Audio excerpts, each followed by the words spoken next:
Australia is a nation in a unique situation, with Australians being most dissatisfied with both the Coalition and Labor Party, while at the same time having the most powerful lobbyists in our nation's history.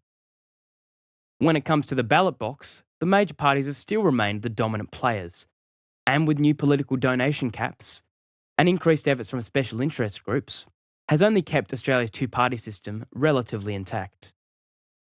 In today's video, we're going to be discussing Australia's most influential lobbyists, the impact they have on political parties and society, and discuss why they are potentially problematic.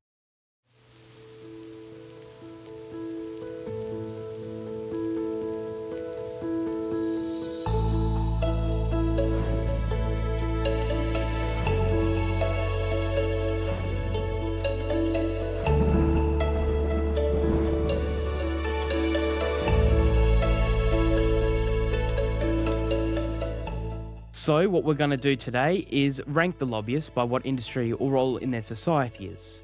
And then at the end, we'll have a zoomed out overview of the groups and discuss their likely issues going forwards. Before we start, it might be best to state lobbying isn't often just driven by a specific issue, but often a combination of things, such as financial, economic, political, or advocacy incentives. So, let's begin.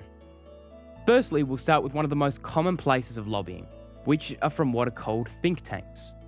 These institutions are designed to brainstorm and substantiate policies that they either pitch to the major parties or open up for public discourse. Everything from immigration, housing, fiscal and monetary policy, economic protectionism, and other policies are likely in part or sometimes entirely come from think tanks. If we look at Australia's three major parties, for the Coalition, they generally draw from the Menzies Institute, the Institute of Public Affairs, and occasionally from the Centre of Independent Studies. As for Labor, they tend to source policy ideas from the Chifley Research Centre, the Australian Fabian Society, and Whitlam Institute. And lastly, the Greens usually source theirs from the Green Institute, the Australian Institute, and the Climate Council, just to name a few. Another source of lobbying is what we'd consider the Australian media establishment, which, with the likes of News Corp Australia making up the majority of the mass media market, and generally favouring right-leaning parties. Nine Entertainment Co., on the other hand, generally leans more left, with the remaining news corporations spreading on different parts of the political spectrum. The media establishment often facilitates what they consider are relevant political debates, in order to highlight information of public interest, and is often a key factor in determining the public perception of parties and individuals. Probably one of the most impactful lobbyists in Australia are what we'd consider market leaders in concentrated industries, such as supermarkets, mining, banking, transport, gambling, and real estate, just to name a few. Duopolies such as Woolworths and Coles, and oligopolies in the financial sector can use their position of market power to both further their financial and political interests in the country.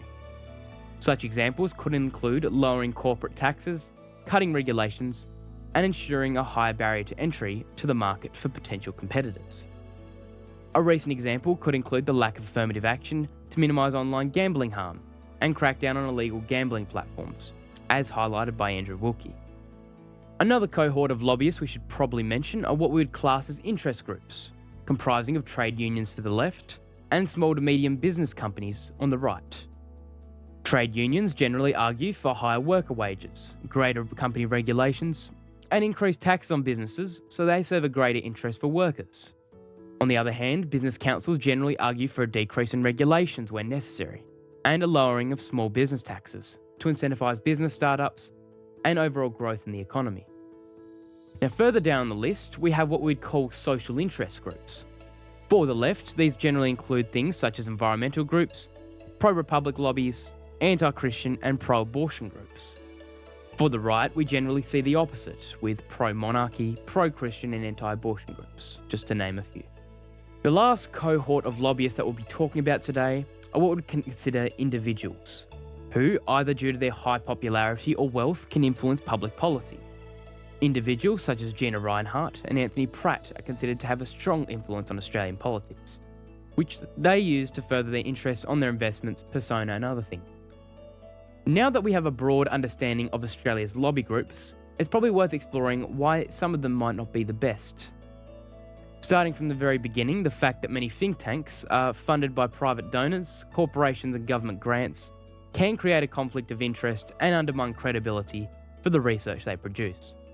Although it's been argued it's one of the few ways to make such think tanks financially viable and sustainable. As for the media establishment, it often uses its position to both protect its interests and influence the public narrative and how the major parties are represented. Mass media generally pushes for lower regulations on media coverage and protecting the current local content rule system in place, which benefits the platforms. Mass media prioritises the major parties, which can often isolate minor parties and prevent them from gaining traction. The use of contemporary fact-checking and more polarising forms of journalism also are damaging, especially on political issues such as nuclear energy, where there is no clear right or wrong answer.